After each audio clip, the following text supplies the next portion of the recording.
The new state pension replaced the basic and additional state pension for those who reach state pension age on or after the 6th of April 2016. I'm going to explain how your entitlement to the new state pension is calculated, what happens if you're in the fortunate position where your state pension benefits are projected to exceed the amount of the new state pension. I'm also going to try and explain how you can ensure you receive the full new state pension if you're currently projected to fall short. Now, there's something called the transitional rules. If you would benefit from a recap on the difference between the old state pension regime and the new state pension, I've got a link to my video explaining what's the same and what's different in the top right hand corner now. Most people, unless you're very young, will have accrued state pension benefits under both the old and the new systems. A calculation was done on the 6th of April 2016 by the Department of Work and Pensions for everyone affected, with the aim of making sure no one lost out on the benefits accrued up to that date.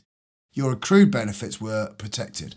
Now, this took into account your national insurance record up to that date, and deductions were made for any periods where you were contracted out. This calculation resulted in something called the foundation amount. If your benefits were calculated as already being higher than the new state pension by the 6th of April 2016, this became known as your protected payment.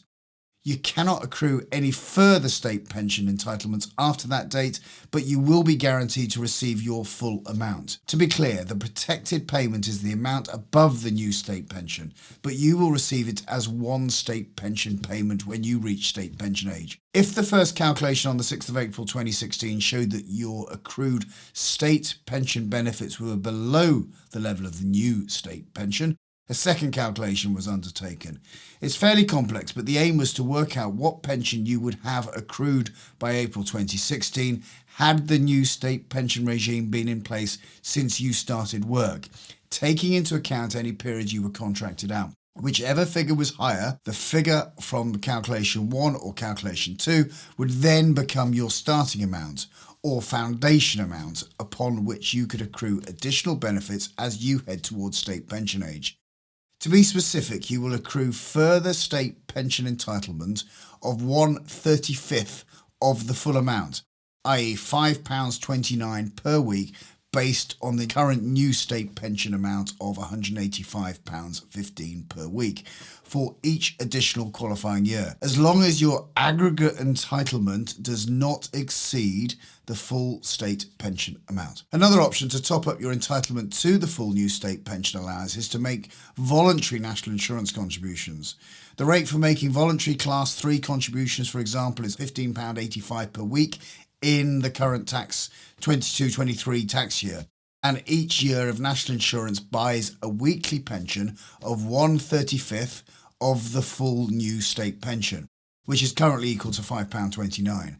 They are often considered good value for money compared to contributions to a private pension scheme, though you should bear in mind that they do not qualify for tax relief or a tax-free lump sum, and there is no flexibility in the form of benefits you will receive. You can also only top up your 6 previous years of NI contributions, although until April 2023, some people can go back as far as 2006 and plug any gaps.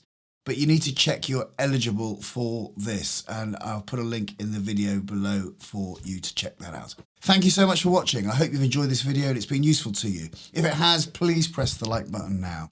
I have other videos on the state pension, so subscribe to get a quick access to those, or check out the description below for links. My name's Justin King. I'm a chartered and certified financial planner. My aim is to help you have a successful life, and that often involves understanding your money. I host a podcast called the Retirement Cafe Podcast. You might like to check that out.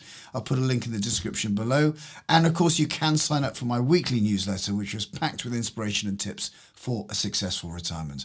For now, I'm Justin King, helping you live your best life.